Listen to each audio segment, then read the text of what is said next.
Hello guys, ক্রিপ্টোকারেন্সিতে trading ছাড়াও ফ্রিতেও earning করা যায় এবং সেটা সম্ভব হয় এয়ার ড্রপের দ্বারা। তো কোনো কোম্পানি যখন তাদের কয়েন লঞ্চ করে তখন সেই কয়েনের কিছু অংশ তারা ইউজারদের মধ্যে বিলিয়ে দেন এয়ার ড্রপ হিসাবে, যার জন্য অবশ্য কিছু কাজও আমাদেরকে করতে হয় এই এয়ার ড্রপে এলিজিবল হওয়ার জন্য। তো সেই কাজগুলোকে দুভাগে ভাগ করা হয়েছে। নাম্বার ওয়ান হচ্ছে ডলার দিয়ে, আর নাম্বার টু হচ্ছে একদম ফ্রিতে। ঠিক আছে, তো ডলার দিয়ে যে সমস্ত কাজগুলো করা হয় সেগুলোকেও আবার তিন ভাগে আমরা ভাগ করতে পারি। এক হচ্ছে সামান্য কিছু গ্যাস ফি প্রদান করে, মোটামুটি 2 টাকা থেকে 10 টাকার মধ্যে কিছু গ্যাস ফি পার ডে প্রদান করে পরে আমরা কিন্তু পয়েন্ট আর্ন করতে পারি এবং সেই পয়েন্টের বেসিসে কিন্তু এয়ারড্রপ দেওয়া হয়। যেমন এই কিছুদিন আগেই এনএফপির যে এয়ারড্রপ ছিল সেখানে কিছু প্রত্যেকদিন কিছু নগণ্য গ্যাস ফি প্রদান করে কিন্তু অনেকেই, ঠিক আছে, 500 700 1000 ডলার পর্যন্ত কিন্তু এয়ারড্রপ পেয়েছেন। ঠিক আছে, এবং সেকেন্ড যেটার কথা বলছি সেটা হচ্ছে ব্রিজিং করে। ঠিক আছে, এখানে কিন্তু বেশ কিছু ফান্ডের প্রয়োজন হয়, বড় সড়ো ফান্ডের প্রয়োজন হয়, যেখানে এক নেটওয়ার্ক থেকে অন্য নেটওয়ার্কে ব্রিজ করে পরে কিন্তু আমরা তাদের টাস্কগুলোকে কমপ্লিট করতে পারি। যেমন কিছুদিন আগে যেটা এয়ারড্রপ এসেছিল, এখনো যেগুলো দেয়নি, লেয়ার জিরো রয়েছে, তারপরে জেড কেসিং রয়েছে। ব্রিজ মানে হচ্ছে একটা চেন থেকে আরেকটা চেনে যাওয়া। ধরুন আপনার কাছে ইথেরিয়াম মেননেট ইথেরিয়াম রয়েছে, ঠিক আছে, সেখান থেকে বলে দিল যে জেড কেসিং এর এয়ারড্রপ পাওয়ার জন্য জেড কেসিং এর যে চেন সেখানে কিন্তু যেতে হবে। মানে আপনার টাকাটা কোথাও যাচ্ছে না। ধরুন আপনার কাছে $100 রয়েছে, ঠিক আছে, তো সেই $100 ইথেরিয়াম মেননেটে যেটা রয়েছে সেটাকে তাদের যে হ্যান্ডেল রয়েছে সেখানের মাধ্যমে আর কি জেড কেসিং চেনে যেতে হবে। সেখানে হয়তো বা কিছুটা ফি কাটবে, ঠিক আছে, $8 $10 বা তারও বেশি। এবং সেই ফিটা বাদ দিয়ে বাকি যে টাকাটা সেটা কিন্তু আপনার অন্য চেনে গিয়ে পরে সঞ্চয় হয়ে থাকবে। ঠিক আছে, তো এরকম ভাবে কিন্তু ইন্টারাক্ট করতে হয়। তাদের নানা রকম প্ল্যাটফর্ম রয়েছে। তো সেগুলো হচ্ছে ব্রিজ। আবার কোনো কোনো ক্ষেত্রে কিন্তু সোয়াপও করতে হয়। সোয়াপ মানে হচ্ছে একটা চেনের মধ্যে অন্য কয়েনে যাওয়া। ধরুন আপনার কাছে বিএনবি রয়েছে, ঠিক আছে, বিএনবি থেকে হয়তো বললো আপনাকে ইউএসডিটি তে সোয়াপ করতে হবে। তো সোয়াপ আর ব্রিজ জিনিসটা কিন্তু আলাদা। সোয়াপ একটা চেনের মধ্যে হয়, ব্রিজ কিন্তু এক চেন থেকে আলাদা চেনে যেতে হয়। ঠিক আছে, তো এইগুলোতে কিন্তু বড় ধরনের এয়ার ড্রপ দেয়। ঠিক আছে, দুটো হলো। 3 নাম্বার হচ্ছে স্টেকিং।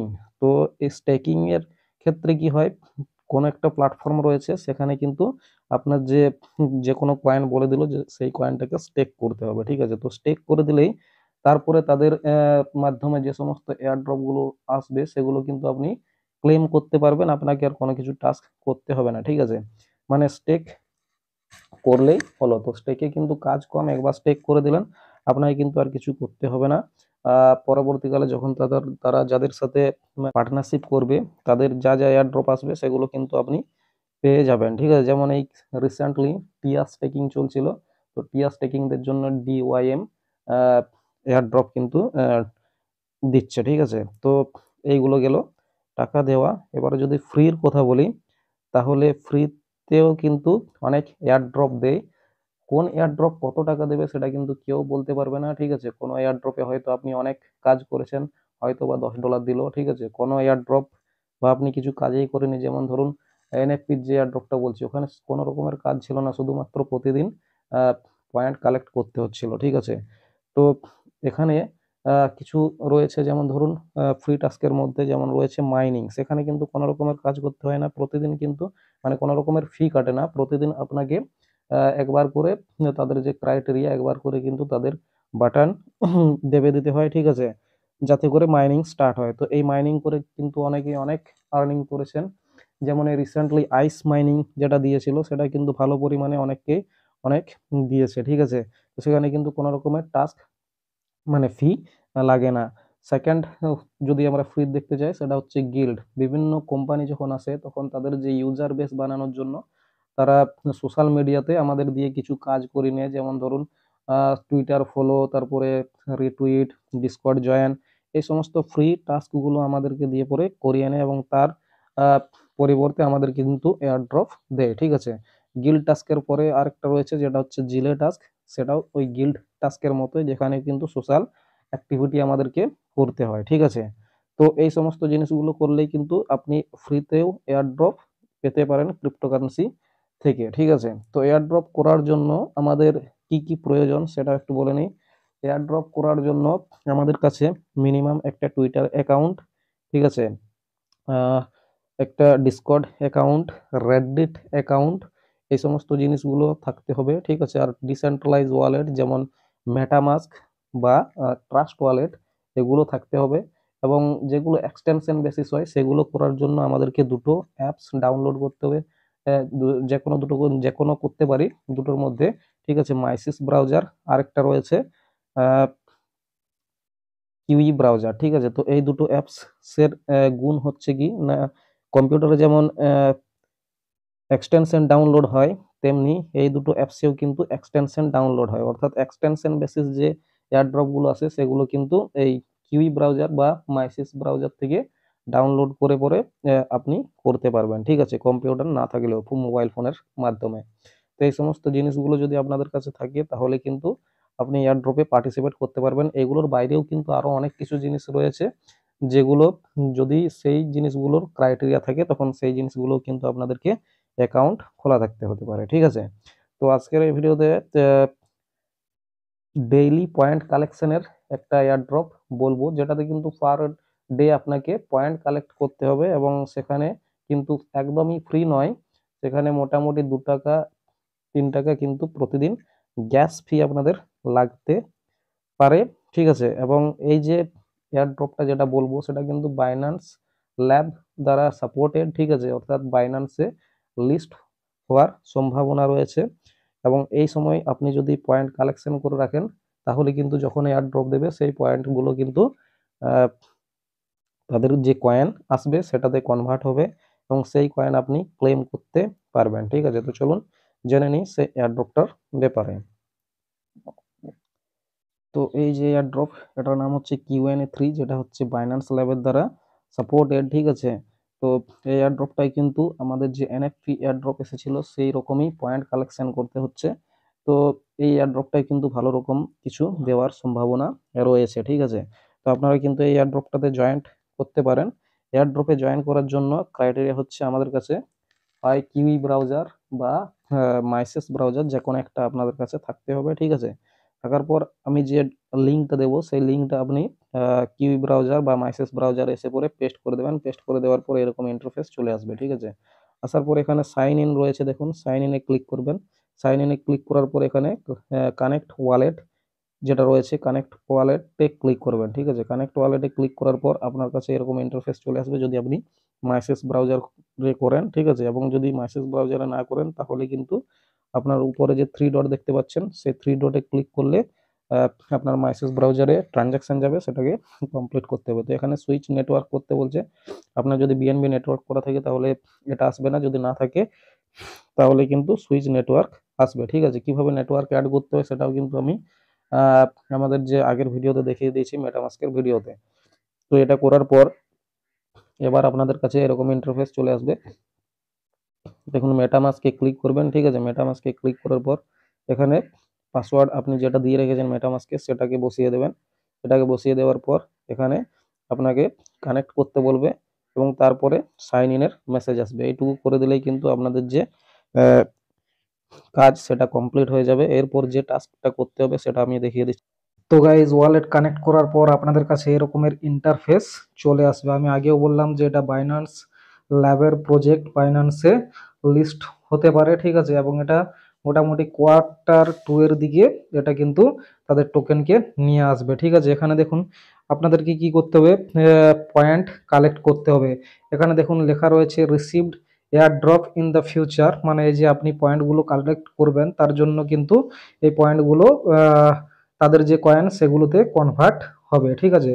তো মেন থিম হচ্ছে এখান থেকে আমাদেরকে পয়েন্ট কালেক্ট করতে হবে, ঠিক আছে। পয়েন্ট কালেক্ট এখানে 4 রকম ভাবে হবে, ঠিক আছে। 1 নাম্বার হচ্ছে ডেইলি চেক ইনের মাধ্যমে। এখানে দেখতে পাবেন ডেইলি চেক ইন রয়েছে। ডেইলি চেক ইন করে পরে আপনি কিন্তু মানে পয়েন্টগুলোকে কালেক্ট করতে পারবেন। দেখুন প্রথম দিনে 10টা, তারপর দিনে 12টা, এরকম করে করে চলবে, ঠিক আছে। তো ডেইলি বেসিসে এটাকে চেক ইন করতে হবে, যার জন্য কিন্তু 3-4 টাকা করে ফি আপনাদের লাগতে পারে, ঠিক আছে। নেক্সট হচ্ছে ভোটিং। এখানে দেখুন আহ, তাদের যে কিছু মানে ভোট আছে, যদিও এগুলো এন্ডেড হয়ে গেছে, মানে শেষ হয়ে গেছে দেখতে পাচ্ছেন। তো এখানে যে ভোটগুলোতে আপনাদের ক্রেডিট থাকবে সেই ভোটগুলো আপনারা দিতে পারেন, ঠিক আছে। এবং এই যে দেখতে পাচ্ছেন এখানে 20 লাখ ক্রেডিট ছিল, ঠিক আছে। তো এই 20 লাখ ক্রেডিটের মধ্যে যারা যারা এই ভোটটা দিয়েছেন তাদের মধ্যে কিন্তু ডিস্ট্রিবিউট হয়ে যাবে এই 20 লাখ ক্রেডিটটা, ঠিক আছে। তেমনি তার নিচে আছে দেখুন 10 লাখ ক্রেডিট, এটাতে ভোট দিলে 10 লাখ ক্রেডিটটা যতজন ভোট দেবে তাদের মধ্যে ভাগ হয়ে যাবে। তারপরে 2 লাখ রয়েছে দেখুন, এই রকম ভাবে কিন্তু এই ক্রেডিট গুলো কিন্তু আপনারা পাবেন পয়েন্ট হিসাবে, ঠিক আছে। আর 3 নাম্বার হচ্ছে রেফার যদি আপনি করতে পারেন। রেফার কোনো বাধ্যতামূলক নয়, তবে এখানে রেফারের লিমিটেশন রয়েছে, 20টার বেশি কিন্তু রেফার করতে পারবেন না, ঠিক আছে। এখানে রেফার করার জন্য যাবেন মাই নেটওয়ার্কে, ঠিক আছে। মাই নেটওয়ার্কে যাওয়ার পর এখানে দেখতে পাবেন মাই রেফার, ঠিক আছে। এখানে যেগুলো আসবে পয়েন্ট এখানে ক্লেম করতে পারবেন রেফার করার পর। আর শেয়ার টু আর্ন, এখানে দেখুন 20টার বেশি করা যাবে না, ঠিক আছে। তো এখান থেকে কিন্তু ইনভাইট লিঙ্কটা কপি করতে পারেন এবং তারপরে সেটাকে আপনার বন্ধুদের সাথে শেয়ার করে দিতে পারেন। এখানে ইনভাইট দেখুন লিঙ্ক চলে আসবে, ঠিক আছে। সেটা কিন্তু এরকম ভাবে কপি করতে পারেন। তো এই গেল রেফারের মাধ্যমে। এবারে আরেকটা বিষয় রয়েছে, এদের যে এক্সটেনশন সেটা কিন্তু আপনারা ডাউনলোড করে এখানে কমিউনিটিতে গেলে দেখবেন এক্সটেনশন কানেক্টেড, ঠিক আছে। তো এটা করতেও পারেন, নাও করতে পারেন। মেন ব্যাপার হচ্ছে আমাদেরকে ডেইলি বেসিসে পয়েন্টটা কিন্তু আর্ন করতে হবে, আর যদি ভোট আসে তো ভোটটা কিন্তু দিয়ে দিতে হবে, ঠিক আছে। এইভাবে কিন্তু আপনি পয়েন্ট কালেক্ট করতে পারেন। পয়েন্ট তো দেখুন পয়েন্ট কিভাবে কালেক্ট করতে হয় সেটা আপনাদেরকে দেখিয়ে দিচ্ছি। এখানে নিচে আসবেন, আসার পরে এখানে দেখবেন আহ, এই যে জায়গাতে ক্লিক টু চেক ইন, ঠিক আছে। তো প্রতিদিনের বেসিসে এটা করবেন, চেক ইনে ক্লিক করবেন। যদি আপনি মাইসেস ব্রাউজার থেকে করেন তাহলে অটোমেটিক আপনার কাছে ট্রানজ্যাকশন চলে আসবে। আর যদি কিউ ব্রাউজার থেকে করেন তাহলে এখানে যে 3 ডট দেখতে পাচ্ছেন, 3 ডটে ক্লিক করবেন, এখানে আপনার কাছে ট্রানজ্যাকশন চলে আসবে, ঠিক আছে। তো ফিজটা বিএনবি বা ওপি বিএনবিতে কিন্তু আমাদের ফিজটা লাগে, ঠিক আছে। এখানে ট্রানজ্যাকশন চলে আসবে। তো দেখুন এখানে আমাদের যে ট্রানজ্যাকশন সেটা মেটামাস্কের মধ্যে আমরা দেখতে পেয়ে যাচ্ছি। এই ট্রানজ্যাকশনটাকে ডান করে দিতে হবে, ঠিক আছে। তো এখানে ট্রানজ্যাকশনে ক্লিক করলাম। তো দেখুন এখানে আমাদের কাছে $0.03 বিএনবি কিন্তু ফিজ হিসাবে লাগছে। তো এটাকে আমরা এখন কনফার্ম করে দিলাম, ঠিক আছে। কনফার্ম করে দিলেই কিন্তু আমাদের ওখানে ক্রেডিট যেটা আজকের ছিল ডেইলি চেক ইনের ক্রেডিট সেটা কিন্তু আমাদের ক্লেম হয়ে যাবে, ঠিক আছে। এখানে ট্রানজ্যাকশনটা কনফার্ম হচ্ছে। তো আমাদের ট্রানজ্যাকশন যেটা কিন্তু কমপ্লিট হয়ে গেছে। চলুন এবার আমরা দেখে নিই গিয়ে পরে Q&A 3-তে, ঠিক আছে, যে আমাদের ক্রেডিট দেখুন চেক ইন সাকসেসফুল, ঠিক আছে, হয়ে গেছে আমাদের 6 নাম্বার দিনের যে চেক ইন হয়ে গেছে। এখানে 20টা ক্রেডিট পেয়েছি। এবারে দেখুন এই জায়গাটা দেখতে পাচ্ছেন ক্লেম ক্রেডিট, ঠিক আছে। এখানে ক্লিক করবেন। ক্রেডিট যেগুলো আপনি ডেইলি চেক ইন করবেন সেগুলো এখানে জমা হয়ে থাকবে। দেখুন আমার এখানে জমা হয়ে রয়েছে 3 দিনের, ঠিক আছে। তো এগুলো মোটামুটি 1 সপ্তাহ পর পর ক্লেম করবেন। তার কারণ হচ্ছে ক্লেম করতেও কিন্তু ফিজ কাটে, ঠিক আছে। দেখুন আমি এখানে ক্লেম করে দেখিয়ে দিচ্ছি। এখানে যদি আমরা ক্লেমে ক্লিক করি তাহলে আমাদের দেখুন এখানে 356টা ক্রেডিট ছিল। আবার এই 3 দিনের যে ক্রেডিট সেগুলো কিন্তু জমা হয়ে যাবে, ঠিক আছে। তো এটা ওই একই প্রসেস। ক্লেমে ক্লিক করবেন, ক্লিক করার পর এখানে 3 ডটে যদি আপনি কিউই ব্রাউজার দিয়ে করেন, আর যদি মাইসেস দিয়ে করেন তাহলে কিন্তু অটোমেটিক ট্রানজ্যাকশন চলে আসবে, ঠিক আছে। তো এখানে এখনো ট্রানজ্যাকশন আসেনি। দেখুন এখানে ট্রানজ্যাকশন চলে এসছে। আবার কিন্তু আমি মেটামাস্কে ক্লিক করলাম। ক্লিক করার পর এখানে আমাদেরকে ট্রানজ্যাকশনটাকে ডান করে দিতে হবে আবার। তাহলে কিন্তু যে ক্রেডিটগুলো আমার জমা হয়েছিল ডেইলি চেক ইনের ফলে সেই ক্রেডিটগুলো কিন্তু আমাদের ক্লেম হয়ে যাবে ওয়ালেটের মধ্যে, ঠিক আছে। এখানে দেখুন ক্লেম করতে একটু বেশি ফি কাটে, ঠিক আছে, $0.07 বিএনবি। তো এটাকে আমি এখানে কনফার্ম করে দিচ্ছি। এখানে আমাদের ট্রানজ্যাকশনটা পেন্ডিংয়ে রয়েছে, ঠিক আছে। তো এটা কনফার্ম হয়ে গেলে আমাদের ওখানে কিন্তু ক্লেম হয়ে যাবে। দেখছি আমরা যে ক্লেম হয়েছে কিনা। এখানে দেখুন দেখুন ক্রেডিট সাকসেসফুলি ক্লেম, ঠিক আছে। 356টা ছিল, এখানে 372টা কিন্তু হয়ে গেল আমাদের, ঠিক আছে। এরকম করে কিন্তু আমাদেরকে করতে হবে, ঠিক আছে, ক্লেম এবং ডেইলি চেক ইন, ঠিক আছে। আর যদি রেফার করতে চান রেফারও কিন্তু করতে পারেন, ঠিক আছে। তো এইরকম ভাবে কিন্তু করতে হবে। এবং এটা যেহেতু বাইন্যান্স ল্যাবের প্রজেক্ট খুবই ভালো প্রফিট দেবে আশা করা যাচ্ছে, ঠিক আছে। এই এয়ারড্রপ সম্পর্কে যে কোনো ধরনের প্রশ্ন কিন্তু আপনারা করতে পারেন, ঠিক আছে? আমি কিন্তু আপনাদের প্রশ্নের উত্তর দেওয়ার চেষ্টা করব। টেলিগ্রামে অবশ্যই জয়েন হয়ে যাবেন। চলুন দেখা হচ্ছে নেক্সট ভিডিওতে। ধন্যবাদ।